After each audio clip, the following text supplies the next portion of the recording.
My name's Mark Mines. I belong to the Otterbein Methodist Church here.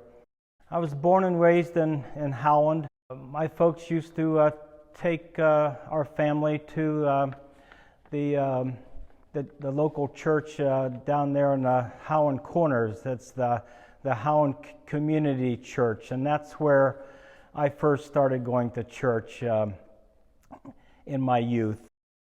I was not going there every Sunday. My folks didn't go every Sunday to the church, but we went quite often.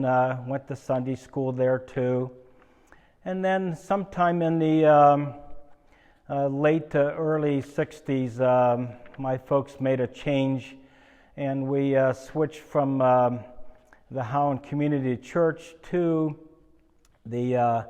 the Howland United Methodist Church up on Howland Wilson Road. The first few years up there, we didn't actually have a church. We were in the H.C. Mines Elementary School right next door to the property that the church did buy, and that's where we got started off there as in the Methodist Church. We were there for several years until they secured the money to build a church next door to the school, and that's where I went, and that's where I even was married at. Cindy and I were married in the Howland United Methodist Church, and that's where we stayed for numerous years until Cindy was looking around for something closer out here in Champion, because that's where we moved to after we got married. We came out here to Champion. Otterbein United Methodist Church was starting up, relocating out into the Champion area, and they also started out in a school, and that's where we started at the Champion Elementary School.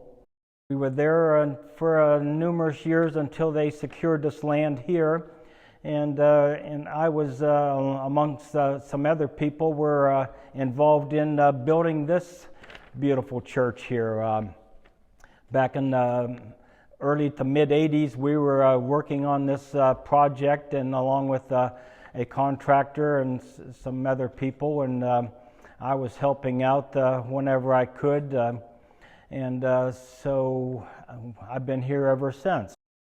What is my earliest church spiritual memory? That would have to be when I was at when my folks was taking me to the Howland Community Church. That's where I got my first taste of the church involvement, and for baptism, I wound up being baptized. I might have been baptized as a child, but later on I wound up being baptized as submerged when I was a teenager. I chose to do that, and that's what I did. Who was my greatest influence in the church?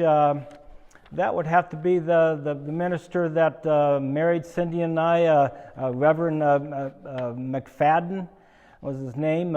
He's still alive. He officiated my father's funeral. Out of the ministers here at this church, the one that most comes to mind, and he was the one that was here the longest, I believe, would be Reverend Dennis Reinhardt. He influenced my three children and Cindy and I. Like I said, he was here the most. He grew this church probably the most, and he did a heck of a nice job with this church. We still keep in touch with him. He's still sadly missed, but he was the one that influenced me the most at the Otterbein United Methodist Church. I go here every Sunday. I enjoy it. Bill Vine and I are on a committee here, a maintenance committee, and that's what we do.